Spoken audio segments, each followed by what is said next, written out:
Welcome to Copilots, the podcast where we watch not just the first episode of a show, but also the second. Some shows don't have the best pilot episode, and giving it the second chance might just change your mind. Here, we take that chance for you, and let you know our opinion on if a show deserves more than one shot. I'm Justice. Alongside me is my co-pilot Josh. Now, let's get ready for takeoff. Your in-flight entertainment this time will be Legend of Evergreen Hills.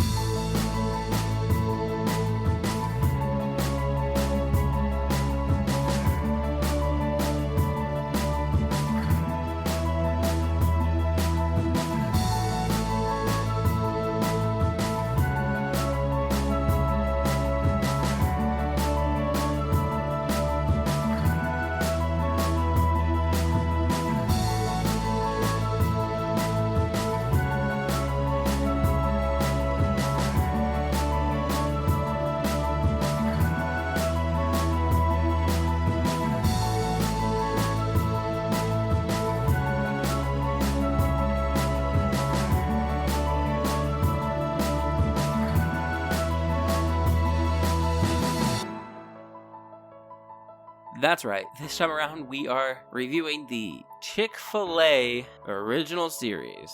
Now you might hear that sentence and be like, is this like the McDonald's series? And reasonable question. Yeah, except Chick-fil-A has no mascots. They do. Besides racism. No, Chick-fil-A has mascots. Yeah, you're right, it's not racism. It's a trio of cows. That's their mascot. Wait, really? Yeah, and they have 2 episodes of a show featuring the trio of cows. Yeah, and that show, I guess, technically is more like the McDonald's show, because it features a mascot in the primary role. Yeah. I also said racism, I didn't mean racism. I meant anti-LGBTQ sentiment. You meant Christo-fascism. That is the word I wanted. It's why I thought racism, because, well, Christian fascism often has quite a bit in there. Yeah, I'm on the Chick-fil-A Play app right now, which is an actual app. And the way you need to watch Legends of Evergreen Hills. And Chick-fil-A Play app is a streaming app made by Chick-fil-A. Yeah.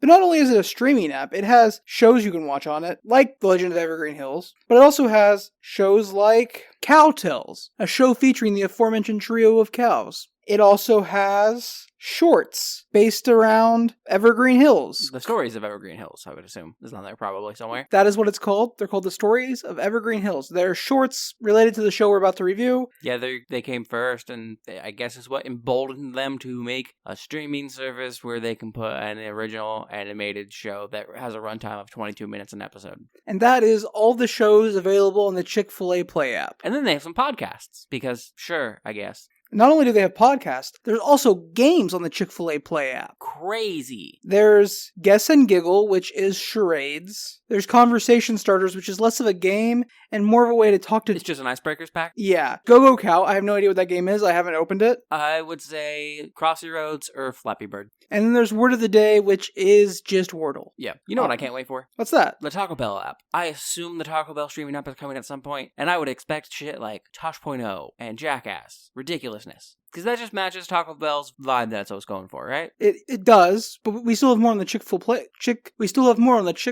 Play app. Honestly, Chick-fil-A would make more sense. That's what I thought it was called. And so that's the Chick-fil-A Play app. In addition to the games and podcasts, we also have 20 little picture books that you can read to your children. Crazy. If you have children. Or I guess you could read them to yourself. But this app is designed with families in mind. Yes. And then there's also a tab called Create, and it just has a bunch of recipes and arts and crafts in it. Okay. Do they have a recipe for their chicken? That way I never have to order from them again and I can just make it? No, but they do have a recipe that requires you to buy their chicken strips.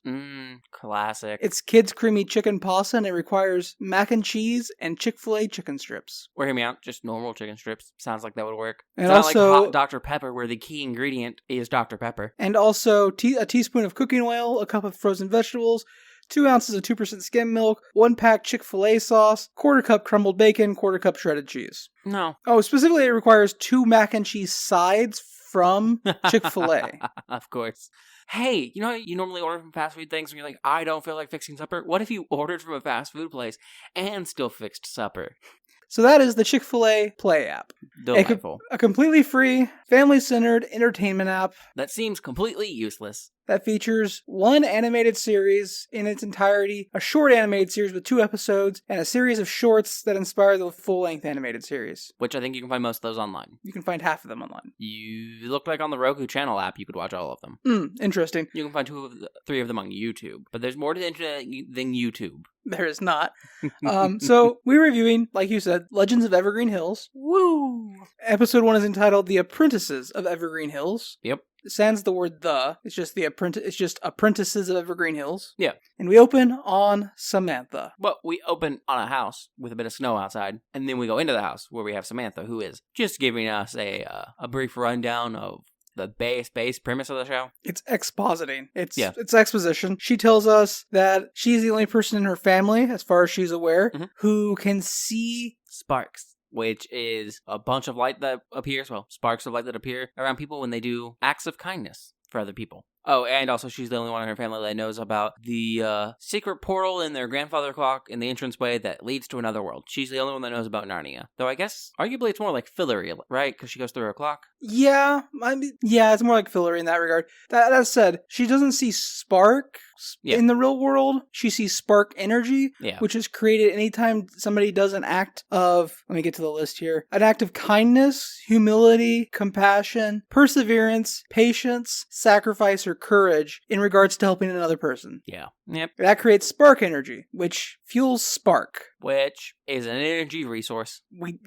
Plants like it. Mm-hmm. It's got what plants crave. And they use it, as we'll see in a bit, to do magic portals and holograms and I assume the weird floating tablets that some people use. So, she runs through the grandfather clock that you mentioned, which transitions her into the world of Evergreen Hills, where she rushes to the time shop. That is the name. And greets an old man named the Timekeeper. I assume he has an actual name. No. But it's never... To take the position, one must forgo their own identity. But, it just refers to him as TK the entire series. They never refer to him as TK, but we're going to refer to him as TK. Yeah. He gives updated computer CGI version feel of Geppetto, IMO.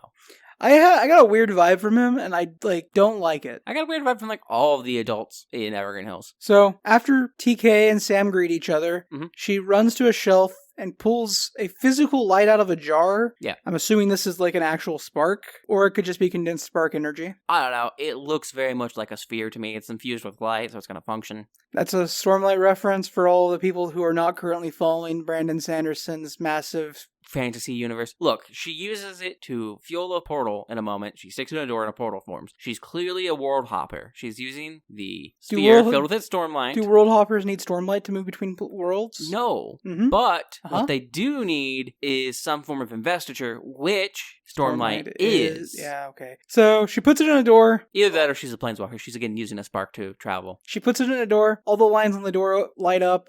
It kind of fills the door like pouring liquid into a maze and fills all the channels. And then the door opens into a portal and it reveals rolling green hills filled with butterflies and flowers and plants. Yep.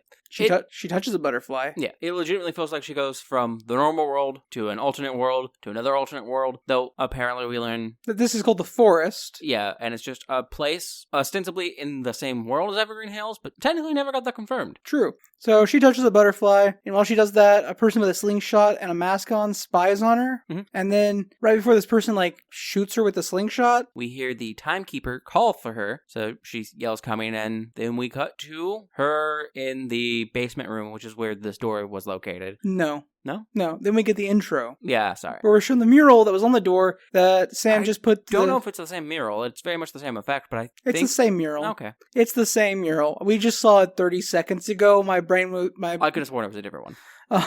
But the really important part about this intro is that it makes sure that you know that this is a Chick-fil-A presentation. Yes. And that this show was created by Chick-fil-A. Yeah. I will say, interesting tidbit I learned about this show on Reddit. The show was created by a staff of 12 people. That includes writers and animators. A full 25% of those people, openly gay. Which is wild, given the fact that it's Chick-fil-A. And still working for Chick-fil-A. Why would they do that to themselves? I get it. The animation industry can be hard. And no matter what, you're going to be working for some shitty fucking corporation. Always. But I don't know. I feel like Pixar has to be at least slightly better, right? I would say Disney, but we know about Disney. So then we cut back to the time shop. Yes. And they're in the basement where this door is. And the timekeeper tells Sam that he has a very important job for her. The most important that she's had yet. She gets really excited. It could be a bit dangerous compared to the others. So she's all hyped up like, yeah, world-saving quest is going to be fucking great. He takes a spark and puts it into the table. It then fills some channels on the table. And then we get a holographic projection display of her neighborhood in the real world.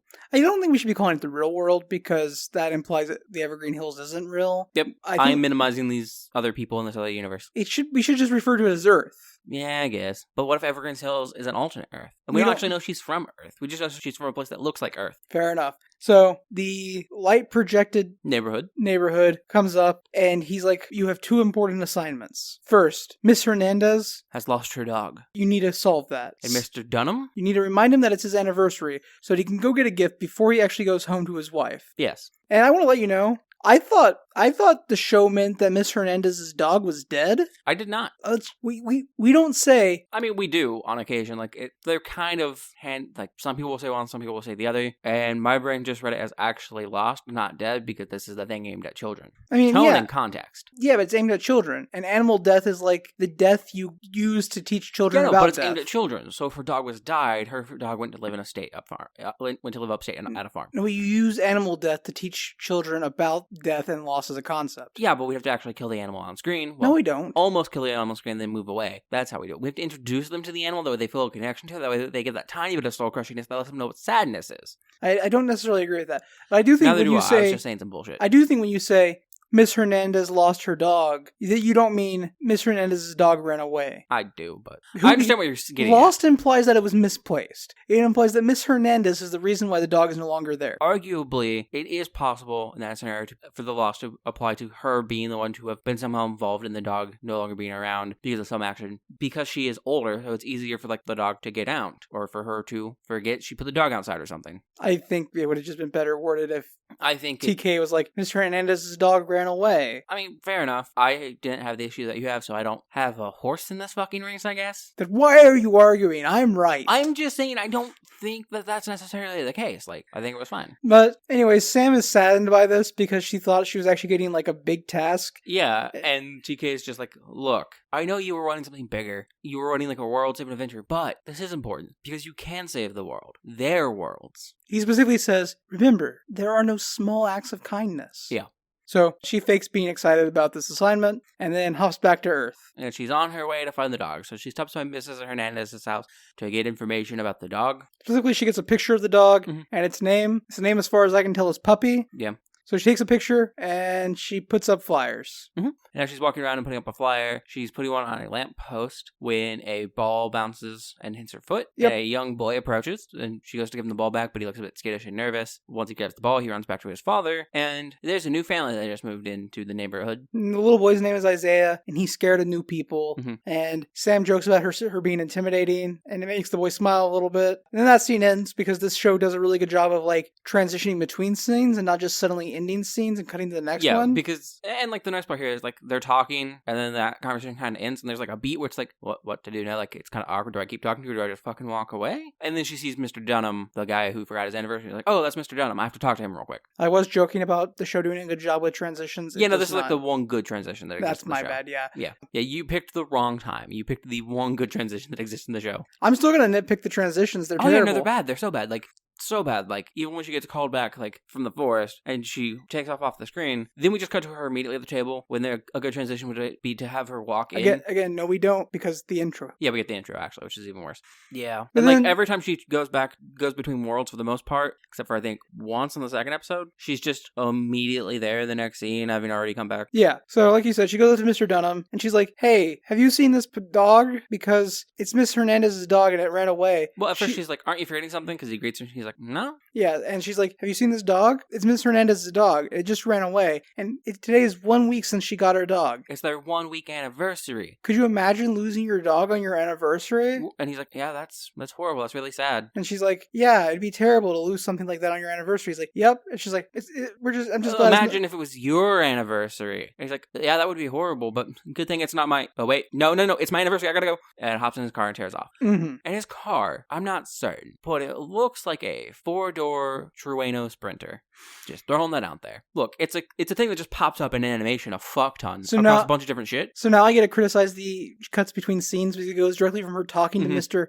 Dunham to Sam being back in the time shop, and where she just like grabs the spark without like any explanation. No. There's an explanation before she leaves this scene. Oh, yeah, okay. Because as he takes off, she's like, "Good, all my jobs are done." That will be the most exciting part of my day. Or not. And then she's back in the shop. And she grabs the spark, puts it back in the door, and opens another portal back up to the forest. Mm-hmm. And here, she runs into a girl named Dee. Yes. And Dee immediately assumes that Sam is short for samurai. Yes. And Sam's just like, what? And then Dee's like, no, I obviously don't. That was a joke. How would you rate that joke on a scale of 1 to 10? Sam doesn't respond, and Dee's like, okay, a 2. Not worth noting down then. A humor score of 2. Yeah. Barely worth noting down, but she does still note it down. And Sam's like, what? And Dee goes, oh, I'd really like to catalog things. Jokes, puns, well, specifically she says cataloging jokes is a hobby, a side project.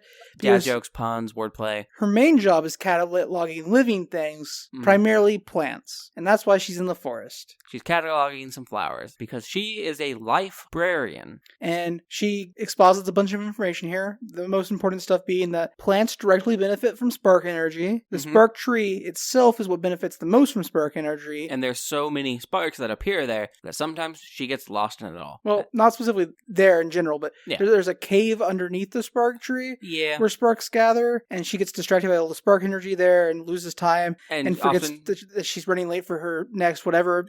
And oh wait, she's running late for something now, so she takes off. And also, we're about to wander into the cave underneath the spark tree here in a second. It's not a cave. It's just trees like close enough together to create... Yeah, it's like a banyan tree that has openings in it. They happen. Yeah, it's not a cave. It's not a banyan tree either, but it's very much the same vibe. So Sam gets to the tree and she's like, ooh. I will say I made a prediction here in my notes and I was wrong. Yep. I was like, oh, Dee is not going to be a reoccurring character in this episode. Like, she'll come back maybe later. Yeah. But not an important character in this episode. Yeah, I can see it. Like, it just feels like this was an introduction, exposition, goodbye. I think you are right and wrong at the same time. I'll explain it when we get there. Because you know the thing I was talking about that I complained about earlier. So Sam gets to the tree and she's like, ooh, at all the sparks. And as she walks closer, in the opening between what looked to be a bunch of roots growing together, as Josh mentioned, is the hooded figure grabbing some sparks and putting them in a little satchel. I'm going to start referring to her as the thief, because that's what they refer to her as for the remaining 2 episodes. In my notes, I called them the Red Hood just because I could, because they're wearing a red hood. Fair enough. I went for the Jason Todd vibes. So, like you said, it's the masked lady from earlier, and she's collecting sparks from the tree. And at first I was like, oh, cool, are you collecting sparks? And then the masked woman, the thief, turns, runs past Sam, pushing Sam a little bit, and just sprints away. And Sam's immediate response is to yell, you're stealing spark, and chase after them. When before, Sam was cool with the spark collecting, and it's only now when they are running that they're a thief. Sam has big cop energy. If you run, you're guilty. It's like you're out in a park picking flowers, and the cop's like, oh, cool, you're collecting flowers? And then you look at the cop and run. Yeah. And the cop goes, oh no, you're stealing flowers! Yeah, that's very much the vibe. Anyways, this chase scene is actually one of the cooler scenes in this episode, and maybe in the 2 episodes. The initial run cycle feels a bit stiff, but yes, we start to introduce more elements, and it's easier to ignore that. Because the thief takes some seeds out of a pouch on her pocket, and pulls her slingshot and shoots them at the ground behind her. And this giant leafy plant pops out of the ground to like block Sam. It acts as an obstacle to slow her down. Actively slows him down quite a bit. And then while Sam is like fighting through that, the thief pulls another seed and like shoots a springy plant in front of her that she jumps on to jump over a log. And then as they're running, when Sam starts to catch up, some vines and stuff start coming out of the woods to grab her and everything. And honestly, this speaks very poorly to the thief's stamina, because Sam still manages to catch up to the thief despite having been stopped by plants that got in her way, and then being actively restrained by some plants. It might not be a stamina issue, it might just be a higher top speed issue. Fair. Some people just run faster. Fair enough. And as Sam reaches out to grab the thief, just as the thief is about to go through a glowy door portal, a vine shoots out of the forest and grabs Sam to stop her. And Sam goes, foop, right on her face. So then we immediately cut back to the time shop, where Keeper is administrating like first aid to Sam. And he's like, why were you even in the forest? You neglected your job. You had things to do, Sam. And Sam's just like, I know, I should have been doing that. I promise it won't happen again. And then a person in a blue cloak enters the shop. With an Keeper's ominous string, like, instrumentation behind them. And Keeper's like, stay here. I'll go talk to them. Which just adds more tension and more ominousness to it. Yeah, and then so a guy comes up to Sam and he's like, oh, so you're the new apprentice for the Timekeeper. And she's like, yeah, who are you? And he's like, I'm the apprentice for the magistrate. I'm Maxis. So we cut to a different room in the time shop. Well, no. Sam and Maxis talk for a little bit more because Maxis asks if someone was really stealing sparks from the spark tree. Oh, yeah. I just didn't take notes on this because it wasn't Yeah, important. and what they look like. And Sam was like, I don't know. I didn't really get a good look at her. She was wearing a hood and goggles and a cloak and everything. To which Max's reply is some ingrained casual misogyny and just being shocked about the idea that women can commit crimes. Not only is he shocked that women commit crimes, he immediately is like, oh, was she pretty? Yeah, he immediately asks about what they look like.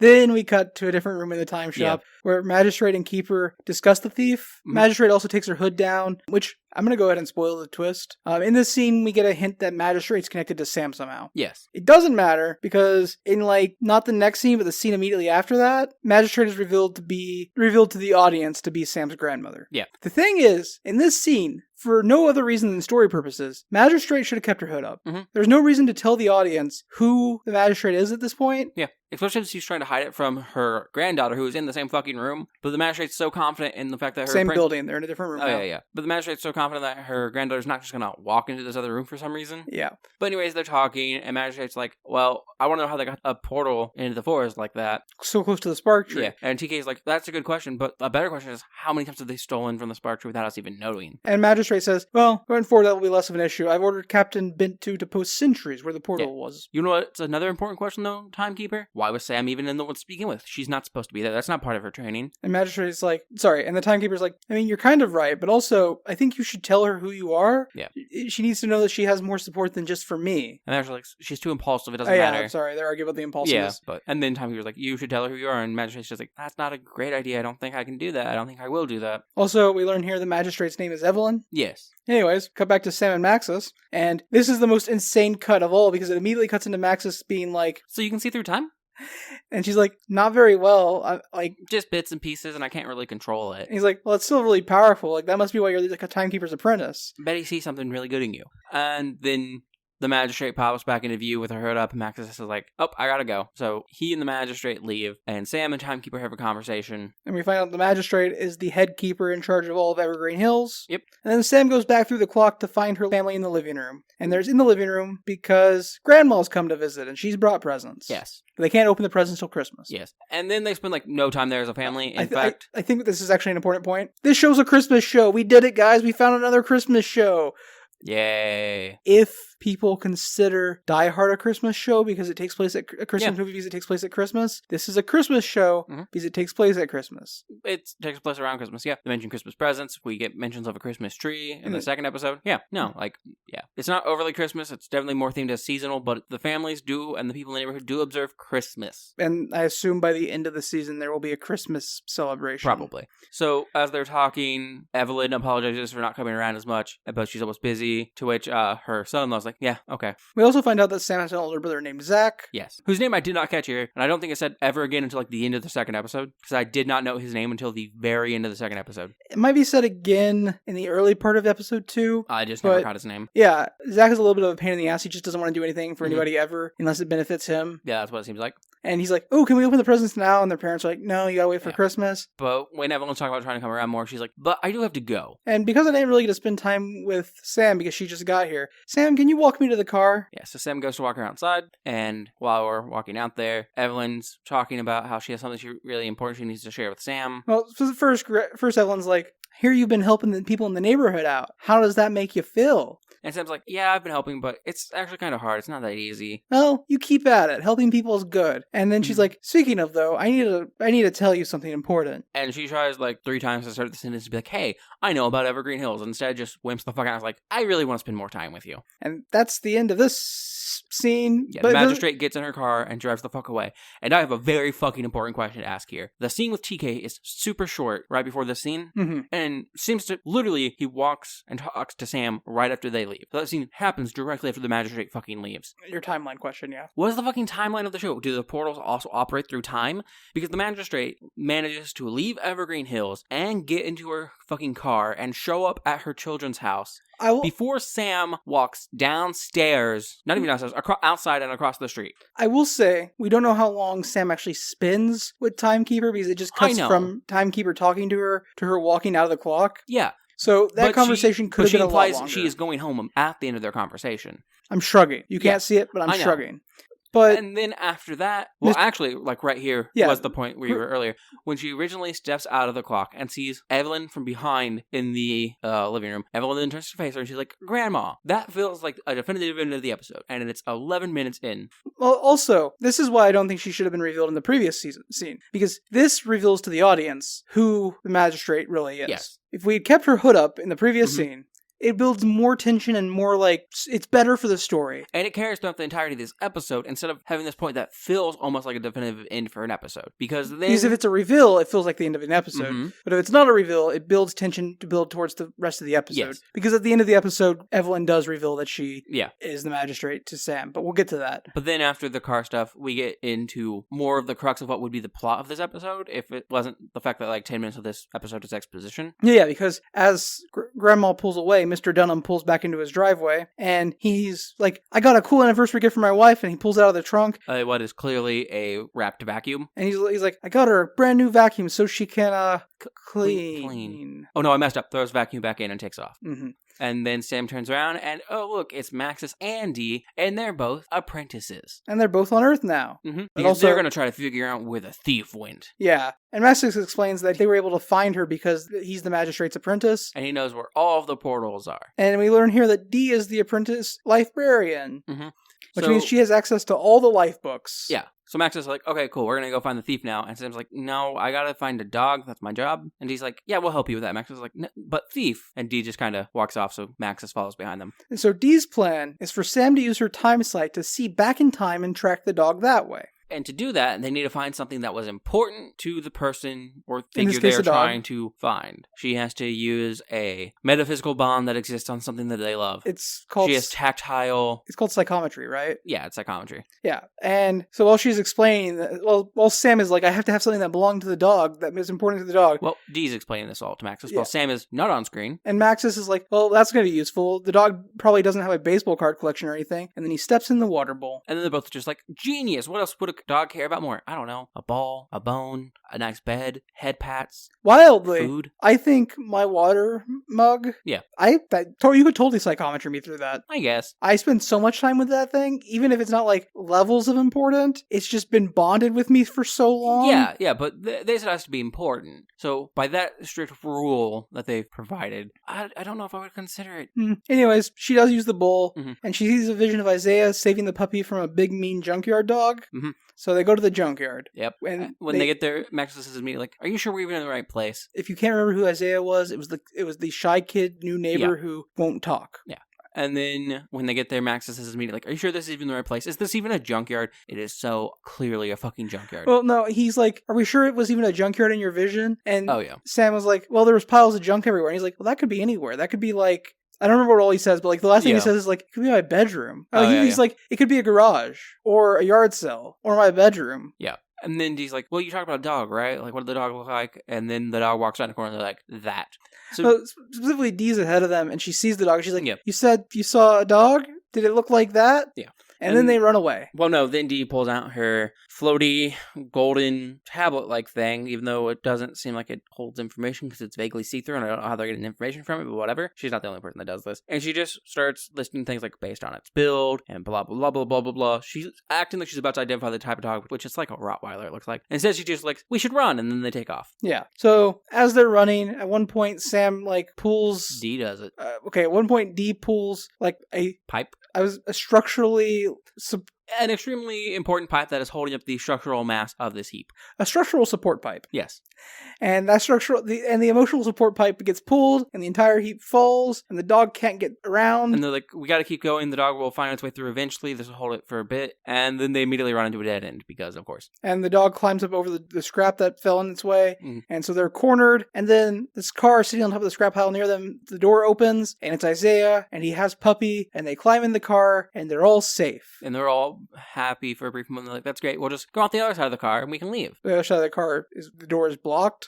By some trash. So Maxis tells Sam to give him a spark, and then he puts it in the sole of his shoe, like he drops it in the grooves of his shoes. It glows, and then he kicks the door. Super kicks the door. And it doesn't just open the door, it blows the door off its hinges. Yep, and then they climb down and leave. And we end this episode on a happy note with Right. Isaiah being reunited with his Isaac. We're not even close to the end of the episode. I could have sworn we fucking were. No. Oh, no. Because then we have the shit afterwards with Evelyn. So Isaiah's reunited with his dad. Mhm. And Miss Hernandez is reunited with her puppy. And this makes spark energy and more spark energy. And then Sam goes to talk to TK, and TK takes her to the forest. She's like... Well, at first she's like, good job, you did a great thing. Don't you see this normal job stuff is really important? And then he takes her into the forest. And There's he's like... a big wolf. And he's like, follow the wolf. It will guide you through the forest. It is time that you learned of this place. Yeah. And the wolf doesn't really guide her through the forest. It just takes her to her grandmother. Mm-hmm. Who's standing by, like, honestly, from afar, what looks like a very old-style grain silo to me. And she has her hood up still. Mm-hmm. And so the wolf guides Sam to the magistrate. And the magistrate pulls her hood down. And she's like,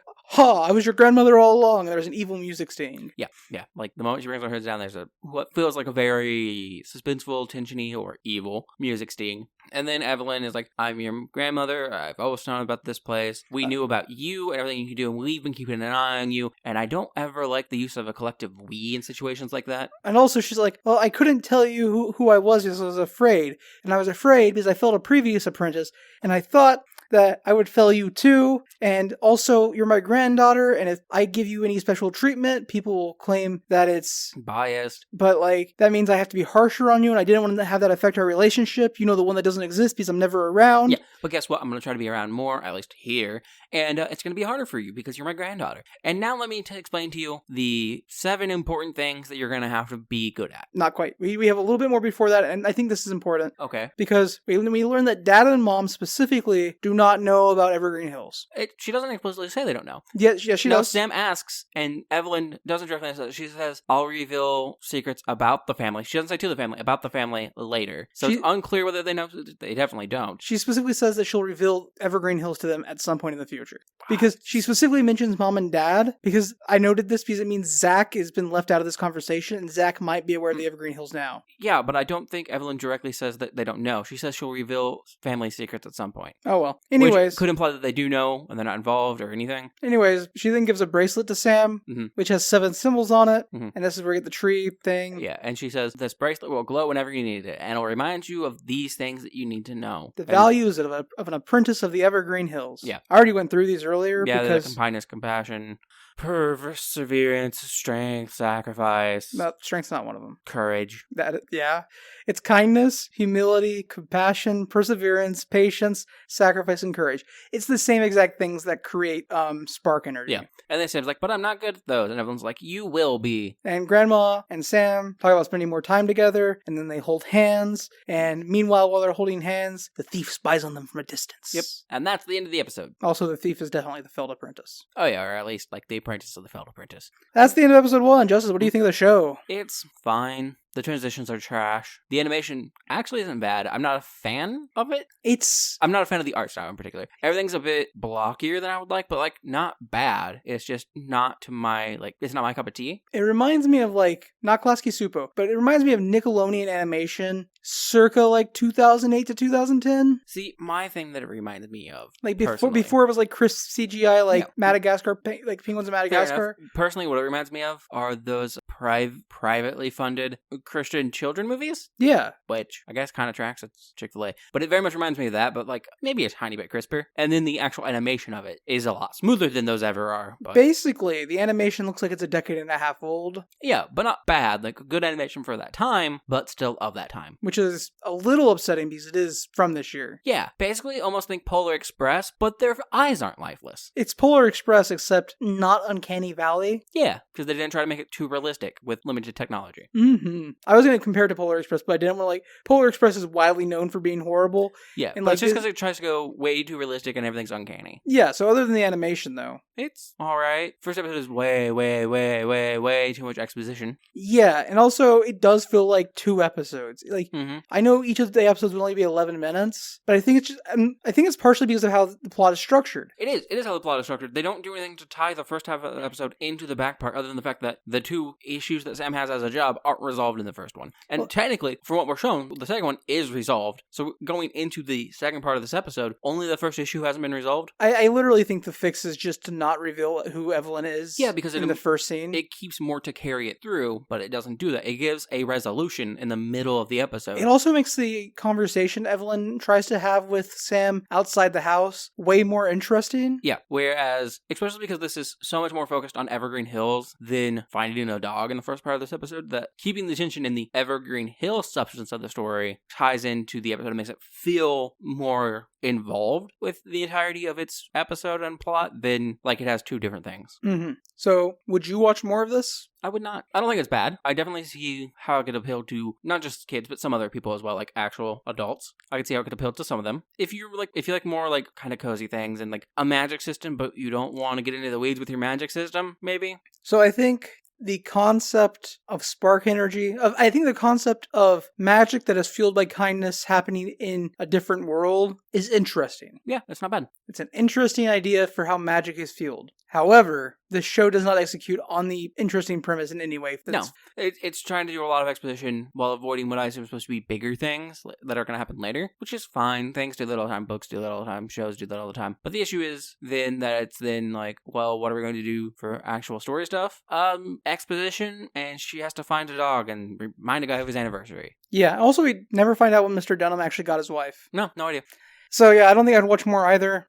I think mostly it's because episode 1 feels so long and dragged out. Like, after one episode, my impression would be that this is a show that's 22 minutes long. And it doesn't know how to carry or advance its own pacing correctly. Strictly because animated shows are 22 minutes long, so that they can be on TV in a 30-minute block and have 8 minutes of ads. That's what it feels like. Which is wild. Why are you holding yourself to that standard, that arbitrary metric, when you're releasing this on a streaming app, a free streaming app? That you own. That you are the arbiter of. A free streaming app that you own. Yeah, no, like, it's ridiculous. If you don't have 22 minutes of plot, just don't do 22 minutes of an episode. Make it a 17-minute episode or a 16-minute episode. Every episode doesn't have to be 22 minutes. Yeah, I agree. I guess that takes us to episode 2. Which is The Cave of Flowers.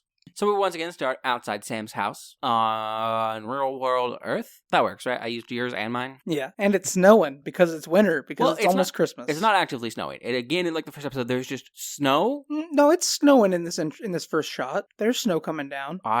Little white dots. I didn't track it, and then in which case, it has to be snowing after it previously snowed because the way the grass is on the houses. Yeah, 100%. Well, the way the snow is on the grass. It's winter. It's snowing. Yeah. It snowed and now it's snowing. But then we go inside the house. Where it's also snowing. Yes. You did catch it where it was snowing inside too? Yeah, because that was weird.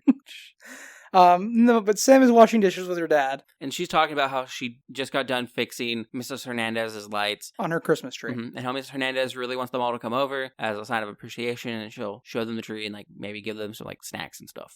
Well, she doesn't mention the snacks yet. Yeah. And Zach's like, do we have to go to Miss Hernandez's? I don't want to do that. And then Sam's she just wants us over there because she never has visitors. And then Sam's like, sorry, you're right. He says she just wants us over there because she never has visitors. And Dad is like, well, that's a good enough reason to go. Yeah. And Sam goes, well, she also might have snacks for us and fresh baked cookies. Like some of her famous cookies. And Zach's like, I guess I could go. And then Zach asks, well, what about Mom? Is she going to even be here for dinner?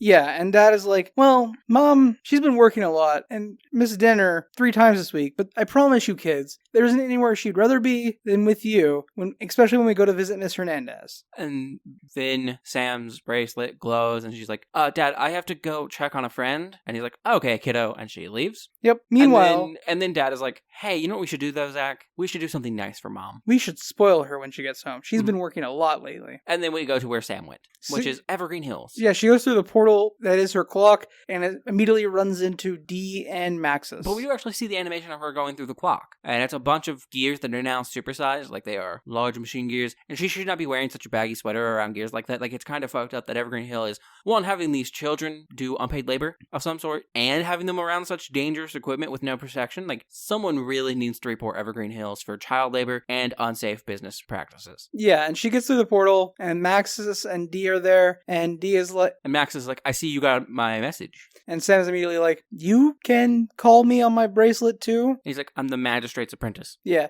and Dee's like, so we called you because we found a clue about the thief. And Sam was like, what? You found a clue? And Dee's like, ba-da-ba-da-da-da, ba-da-da-da-da-da. It's in the forest. So they go to the forest, and they get to the area right where the thief disappeared, and it's been cordoned off by The Sentinels. glowing police tape. It doesn't say caution or anything on it, but it's police tape, but it's glowing light instead, made from spark energy. Because despite the fact that this world looks very modern for everything, they'll apparently just waste what is apparently very important spark energy, important enough that they're not chasing down a thief, on things that can be made much more easily. And so Dee's like, yeah, see those flowers down there? That's the clue. And Sam is like, What? I don't see a blue paw print. And Dee's like, that flower, it doesn't belong here. It doesn't grow here. Yeah, in fact, I don't even really recognize it for being like any flower in this forest. And Sam's like, I don't know how that's a clue. And Dee's like, well, the thief was using plant magic on you. He said, so this is probably a plant that she grew. We should get a closer look. And Max is like, yeah, we will. We'll probably have to sneak around the wardens. And then immediately behind them is Captain Bento and some guards. And 2 of the wardens, yeah. Mm-hmm. And then we get the intro, which I need to remind you, tells you that this is a Chick-fil-A original series. Just in case you weren't aware. Fuck, I thought it was a Popeyes original series. So, the 3 are scolded by the magistrate, while TK and Bintu are present. Maxis argues that they can't get in trouble because they were just trying to help. And that is what they're trained for. So, and then Evelyn, the magistrate, is like, look, you kids aren't ready for this. Leave it to the adults. We'll figure this out. But the kids do mention that they were investigating and they know about the flower, how the flower is important. The adults don't really respond to that. They seem to just kind of write it off. And then tell them to leave everything to the adults. Yeah, and also during this scene, Magistrate specifically refers to Sam as her granddaughter. Yes. So Maxis learns that Sam is the Magistrate's granddaughter, which is important information for this episode. But after they get scolded, Dee's like, I have an idea. We can go to the library. Again, library. I hope that hurts your ears the same way it hurts mine. So and research the flower. So then we immediately cut back to the home. Where their mom gets home and is surprised by her husband and son, who are both putting on French accents and treating this like a restaurant experience. Her husband ushers her into the dining room where her son presents her with an appetizer that he made himself, which is some slightly melted American cheese and saltine crackers. I don't even know if the American cheese is slightly melted. I think it's just American cheese that's been sitting on a plate long enough to be warm. Yeah, and it's dripping over the edge. Like, it's hard to tell, but it doesn't. Like, it doesn't look like it's dripping. It looks like it's floppy. Fair. What you can get the effect from microwaving or something. But it doesn't look appealing. She's like, great, this will be fantastic. And she is genuinely being nice about it. And then he's like, and for our main course, you have 2 choices. Either option A, a cold slice of day-old pizza. Frozen pizza. That Dad fixed the night before. Or B, pigs in a blanket. Homemade pigs in a blanket, made by moi. Neither of which of these seem really, like, pampering to me. Like, I'm just gonna go ahead and say it. Yeah. I do think, though, that this B-side story, though, is, like, the lesson, quotation marks, because it's a children's show, the lesson, is that, like, when people try to do something kind for you, even if it's, like, not actively, like, Great. good. Like, don't be a dick about it. They are trying to do something nice. Be grateful. Which brings me to my next point. The B-plot really feels like the episode is just padding time. Yeah, it fucking does. Which is unneeded, because again, this is on a streaming service, owned by the people making the show, and it feels like they're padding time to hit an arbitrary 22-minute mark that they don't have to hit. Yeah. So then, when she chooses the pigs in the blanket, Zach goes off to make it, but leaves her with some pre-dinner entertainment first, and we move over to her husband, who plays a generic Spanish guitar riff on a guitar while holding a rose in his mouth.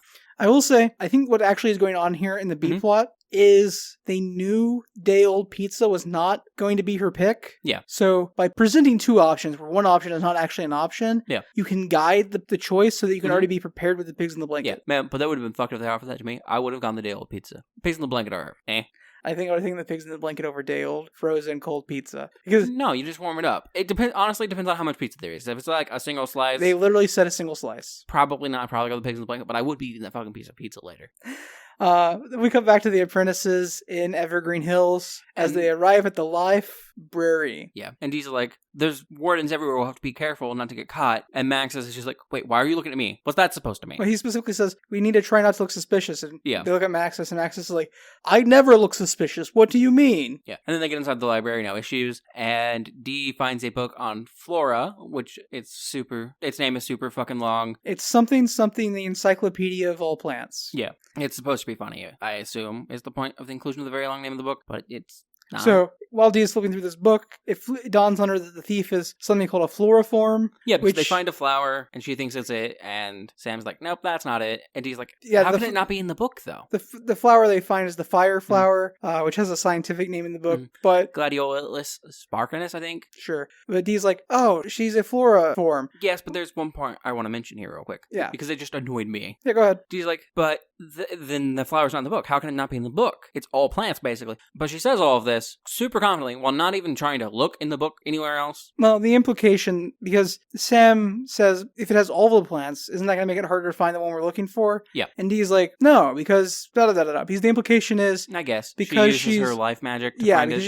it. because she's a librarian, she can find what she's looking for in books. I guess. So when she like Google searched the book with her brain, was like, this flower, Google image search, and the book was like, you mean this flower? Okay, I guess. I didn't think about it. Yeah, but it did annoy me. Still vaguely annoys me because we don't, despite all of the explanations we get for other magic in this previous episode, and we'll get in this episode, that's not explained. Yeah, I agree. Instead, she realizes that the mage, like you were saying, is probably a floriform, which means she can use magic to manipulate, control, and grow plants, even hybridized versions of plants. Which is what this is. It's a hybridized version of the fire flower. Though apparently, they can't just make hybrid plants, they have to have a base plant to go from, so they would have had to breed this plant somewhere. With a fire flower. And fire flowers only grow in one place. The Cave of Stoliker. Stoliker Cave. Darkest, most dangerous cave in all of Evergreen. Yeah. Maxis seems a bit scared. They kind of call him out. He's like, no, of course I'm not. It's just, we don't know what we'll find there. And then Sam's like, well, if we don't know what we're going to find there, we should just tell the wardens. Well, Sam is even like, if we don't know what we're going to find there, she's also like, we were told not to do anything. We should just give this information to the keepers. And he's like, we don't know if we're going to find anything at all there. How about we go? And if we find a clue, then we give the clue to the wardens. And Maxis is also like, oh yeah, of course you just want to give this information to the keepers. Sucking up to your grandmother, obviously. Yep. There's friction between Maxis and Sam, and we should be noting all of it because it's plot relevant. Yeah. So they decided to go to the cave. So we got back to the... before they decided to go to the cave, Maxis says that, walks out of shot, and then Dee talks to Sam about how he's not usually like this. He's just feels a bit weird at the moment. It'll get better. Sam sighs, and then we cut to them going to the cave. Well, we cut to the B plot first. Yeah. Where Mother is presented with dessert options now that she's finished her main course. An ice cream sandwich? Or half an ice cream sandwich. Or an ice cream sandwich cut in half. It implies I could still get both halves. You've just cut it for me. Fair enough, yes. And she says to take the full sandwich. I would have taken them cut in half. But she does say that she only wants dessert if Zach and Dad will eat with her. And they're like, not really a thing we do in the restaurant. That's frowned upon. But for you, we'll make an exception. And then we're back to the apprentices. I am confused why nobody is wondering where Sam is at this point, because this is dinner. This is family dinner. We haven't seen any smartphones or anything, and the only car we've seen, we've seen two cars. I couldn't tell what her grandmother's was, but the other one, grandmother's car was like a Lincoln. Yeah, and their designs are pretty classic. They stick to basically the same design for the most part. And the only other car looked like a Trueno Sprinter. Are you saying this show takes place in the 80s or 90s? Mid-90s. They're water hose kids. That's why no one's looking for Sam. They don't really care. Fair enough. We cut back to Evergreen Hills, and they're in the time shop. Because they're going to take the portal from the time shop to the forest.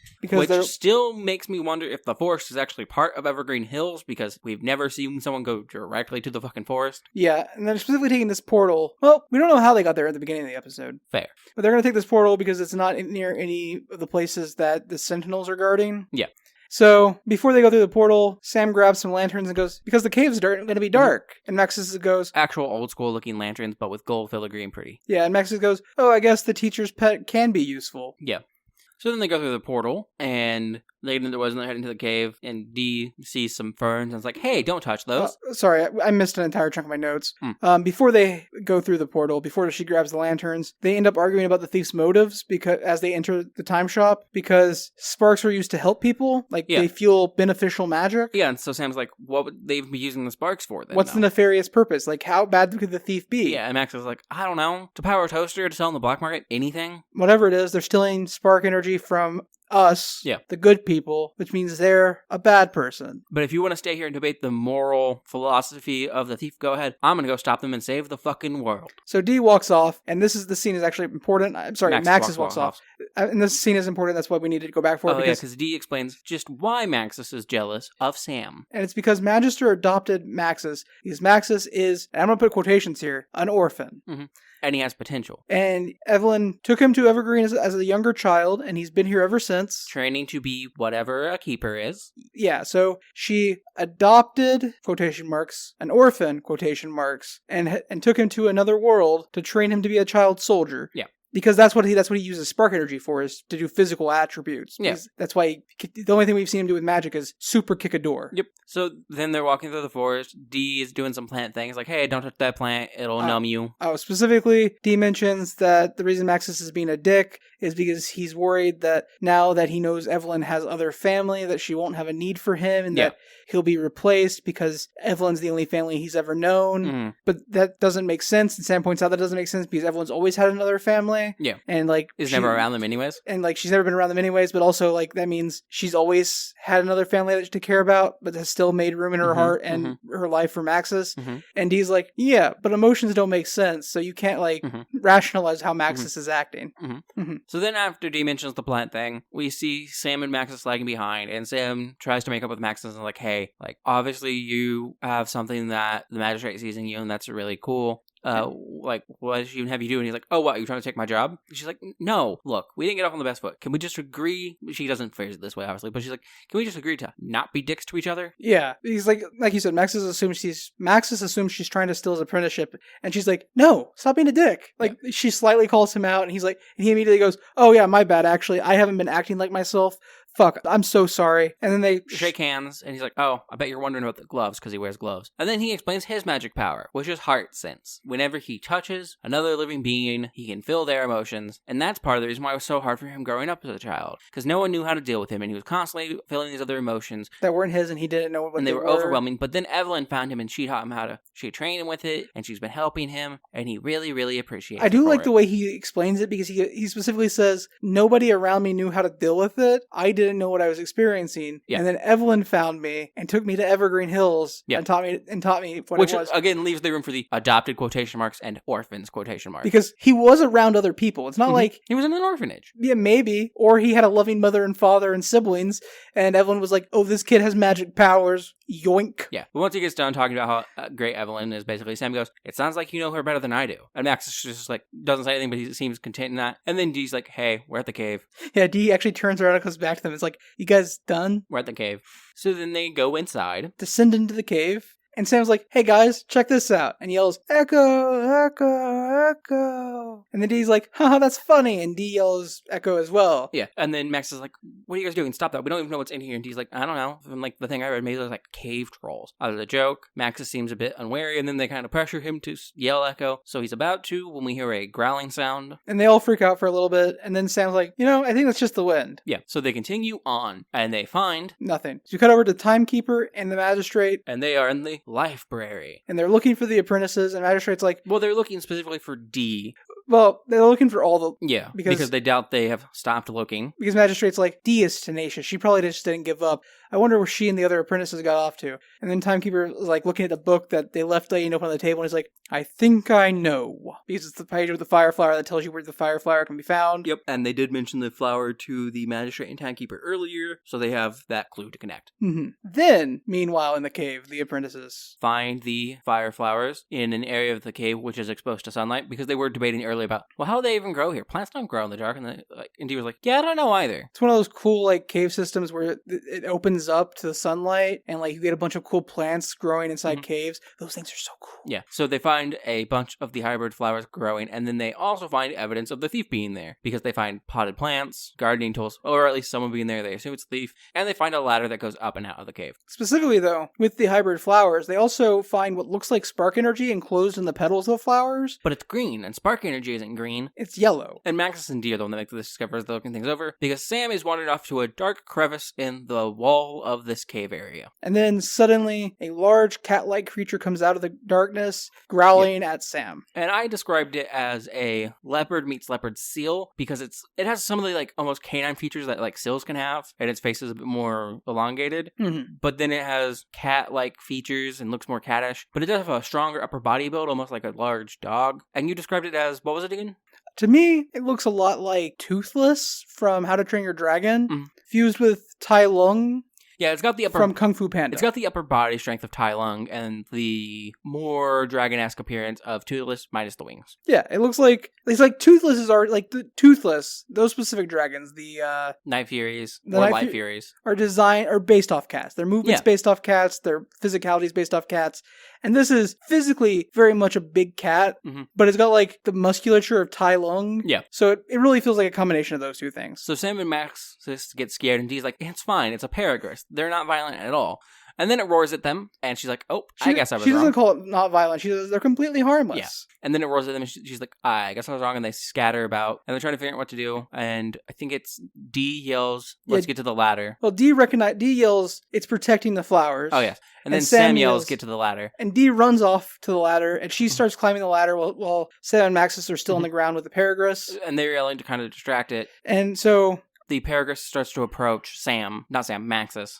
I think it's Sam, and then Maxis starts to run to the ladder, and it turns around. Yeah. And just as he's about halfway to the ladder, he trips and falls. Mm-hmm. And then the Paragress catches up to him as he stands up, and he's frozen in fear. And then Sam tackles him out of the way. Just as the claws of the Paragress comes down. Mm-hmm. And he's like, watch it. You touched me. My heart sense. I'm already scared. I don't need your fear, too. And then Sam's like, wait, that's it. If you use your heart sense on this, we can figure out what it's feeling and change its emotions. We can attempt to, reason with it.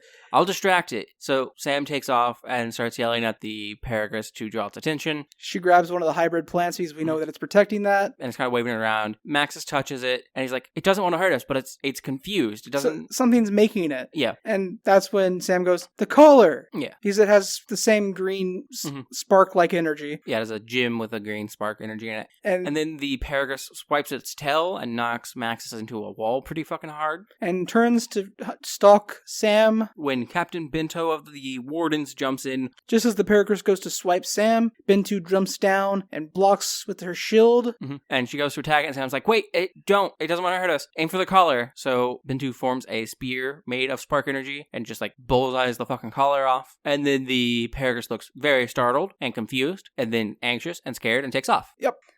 So then they are outside the cave being they're still in the sunlit area. Oh yeah, seemingly being reprimanded by the keepers. Magistrate, timekeeper, and Bento are there. Because Evelyn, the magistrate, is like, this doesn't seem like you were letting the adults handle it, but because of you, we did find out, and this is really good. And we would have never thought to look here. But Sam, you should know better. You're not ready for this or trained for this. This was entirely irresponsible. And Maxis is like, hey, hold on. Well, first D is like, I'm sorry, it's my fault. I couldn't let this go. And then Max is like, hold on, though. Yeah, Max is like, hold on. If Sam hadn't been here, I would have been dead. If not for her, because she saved me when the Paragress went to attack me. She really is worthy of being an apprentice. Yeah. And then Evelyn is like, well, it must be true if it's coming from you, someone who never really says such great things about anyone ever. And she walks off, and the timekeeper walks up and he's like, what you guys did here was good. However, what is also good and has a far greater impact, and is much less dangerous, basically, is to do your jobs as normal. They are important. Do those. Focus on those. So then D kind of jumps on the back of Sam and Maxis into a hug, and Maxis is like, I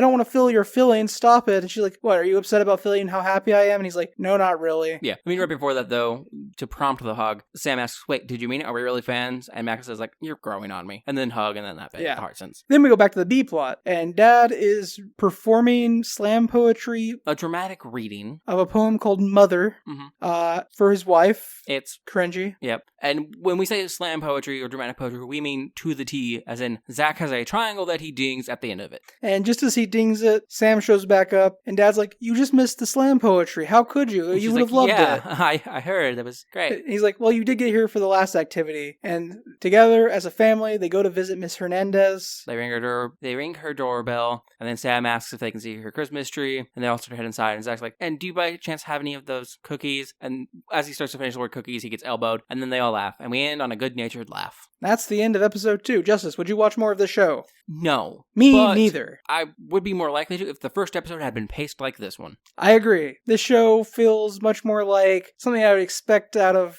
almost like a Disney cartoon or like a Nickelodeon show. Yeah. This episode has more of an actual structure and the feel of a actual cartoon. It almost has a watered down fantasy vibe version of Owl House to me. Fair, yeah. But I did say watered down.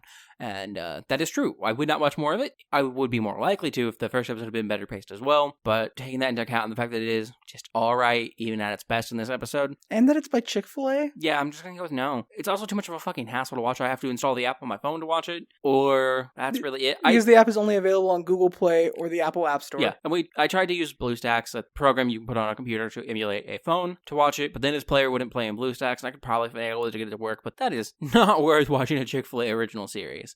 But Justice, we both know we wouldn't watch more of the show, but what did you think of episode 2? I think it was much better paced. Mm-hmm. I think the B plot's entirely unnecessary. Yeah. It feels like it does nothing. Just reminds us that, hey, she lives in the real world. And hey, we need to hit a 22-minute benchmark for some reason. Mm-hmm. And at no point do they really tie the B plot into the A plot. Yeah. In any meaningful way. Mm-hmm. It doesn't even coincide with the thematic story of the A plot, which if, in a lot of things, if your B plot doesn't tie into your A plot and you're going for something with a bit more substance to it, like the show seems to be trying to do, you need to at least tie them thematically. It doesn't even do that. Or the B plot should further the primary plot of the show, which this does neither. Yeah. That said, this episode is much better.